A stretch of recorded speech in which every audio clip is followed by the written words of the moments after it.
just about landed on me. I wanted to make a video today that was a little bit different. The garage floor is covered in grease from the Cummins and ATF from the Dodge and all sorts of stuff. So while there's nothing in my garage right now, I want to take this opportunity to clean it out and get ready for the Explorers that are going to be coming in here. I wanted to make a video about this because I've actually worked in a lot of places, and for some reason it seems really hard for people to keep their shop floors clean sometimes. And I think that it can be non-trivial to do so. For example, I've worked in an auto shop where we were dumping transmission fluid and oil and grease on the ground all day, and yet we're just cleaning the floors once a week, and I would practically eat off when they were so clean come Monday. But I've also worked in production plants where the floor is so caked in grease that you can barely even walk on it. So why is it so hard to keep the floor clean? First off, I think it actually takes a lot of organization and planning. Anywhere that you want to be able to clean the floor well, you really need to make sure that you have no stationary objects sitting on the floor here. Like you can see these cabinets next to me, I would never really be able to clean well around these because they're sitting on the ground. If I were ever rebuilding transmissions or doing something really messy on this bench, I would want this bench to be on wheels so that I could then roll it out of the way and clean out from underneath it. You can see there's some stuff underneath this shelf that is good practice and some has bad practice. Most of this stuff is on rollers, so I can roll it out of there and clean underneath if I want to. Some of the stuff isn't, but should be. Stuff like this welding cart, I can just roll out of the way, that's easy.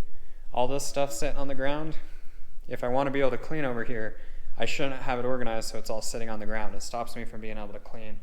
That's especially true with stuff that's wood bottomed and stuff like this. I can't get this area wet at all because then I'd be getting all this wood wet. My garage isn't perfect, but I do have all of that area that I can get nice and dirty underneath all the cars and everything and still be able to roll everything out of the way and work on it. Additionally, I think people are really timid with the amount of soap and water and everything that they use. I think the best way to clean a floor is to be able to flood the whole floor with water. That's what I'm going to walk you guys through today. Now, the things that I think you need in order to do this are, one, when you're first setting up your garage or shop, you need to keep in mind what areas are going to be the dirtiest, and you need to organize them in such a way you can actually clean. I think that's the most important thing. Without organization, nothing else matters. Two, it needs to be set up so that those areas which you're going to get incredibly greasy, you need to be able to flood them with water and with soap and with cleaners and be able to get rid of all that water. In a garage like this, it's not that hard to do because you can just open the garage and squeegee all the water outside, and it's not a big deal. But if you don't have a big garage door, consider having drains in the floor or something that can be invaluable for keeping the floor clean. I think you also need something to absorb your spills with. Say that you have a contrived spill on the floor. Oh no, look, somebody spilled all over my floor. So you can buy industrial products that'll do that. You just get a powder absorbent that you can throw on an oil stain in order to clean it up. One alternative to that I actually use here is that my girlfriend's actually really into woodworking, and I just have her keep her sawdust for me, and then I'll sprinkle that sawdust on an oil spill in order to absorb it and then sweep up that sawdust. And I think that's a really good, free way to get an absorbent like that. The other thing you can use is kitty litter. If you have a cat, kitty litter works really well for this. All right, let's get into it. All right, first things first, everything needs a good sweep. A little shop vac can really help with cleaning up corners and stuff.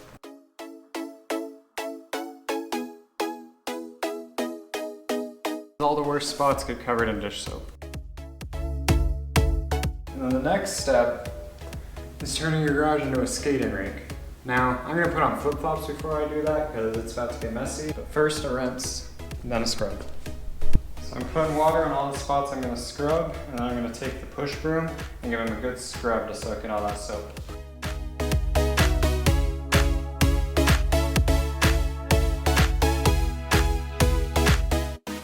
Alright, so I concentrate on getting all the bad spots, and I scrub them really good, and the secret to that is lots of mechanical agitation. But now I'm just going to do the whole floor. So focus on the bad spots and then do the whole thing.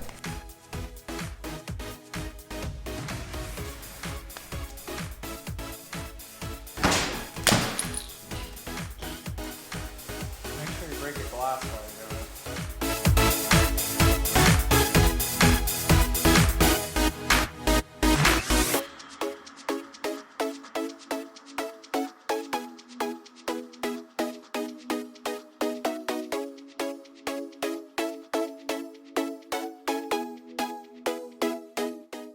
Alright, for this next part, I'm going to use the good old pressure washer. You do not have to have a pressure washer to do this, just the push broom plus the hose plus the squeegee will be plenty. But I don't actually have a squeegee, but I do have a pressure washer, so I'm going to use that. So first thing I'm going to use it to try and get up some of this stuff, which again you could just do with a push broom. And then second, I'm just going to use it to spray a lot of the water out. And then what's left of the water, I'm just going to let dry. You're going to turn your garage into an ice skating rink. Best to wear shorts and football.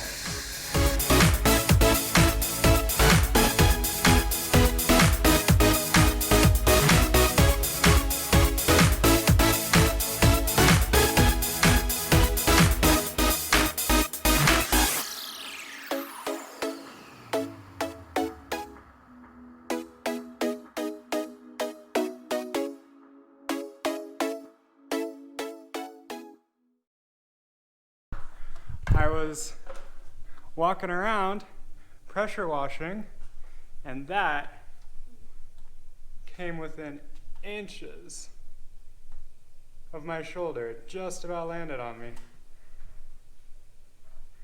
I think it's a black widow. It's the third black widow I've seen in here in a week. You got a problem. So this just about landed on my shoulder.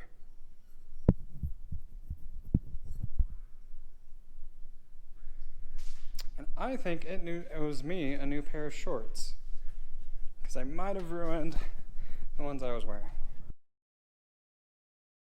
Let's have this little guy hunt for food out here and not in my garage. That is the third one looking like that I found this week. Thinking I have a black widow problem. Alright, so this is mostly dried out. Now one thing I wanted to point out real quick is there are still stains on the ground. The objective wasn't to remove all the staining. Most of the objective was to just make it so that if I'm working in here, I don't get dirty when I'm laying on my back, or if I'm walking around, I'm not tracking grease inside or anything like that. So this was just a standard weekly cleaning or whatever that you would do. You can also see the floor is still a little bit wet. Again, it's better to use the squeegee.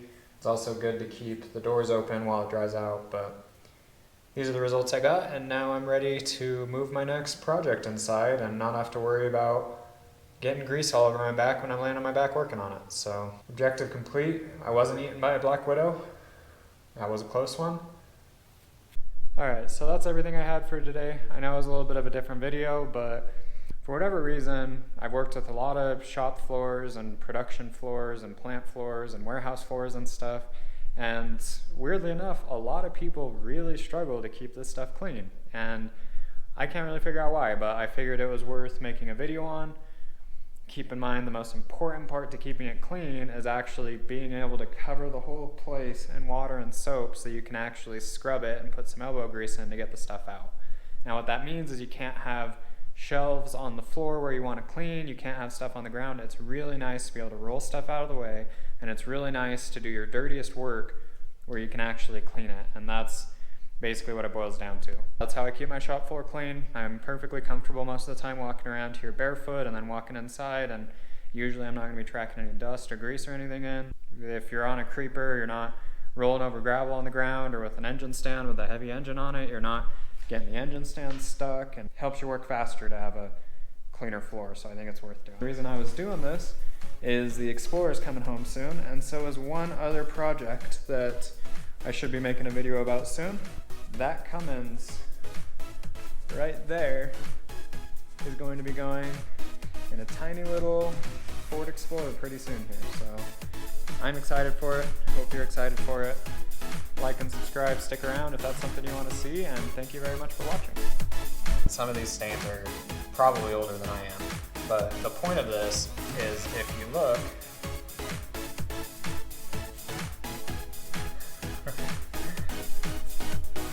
oh, that was a fail. Oh, it looks like I have some more cleaning to do.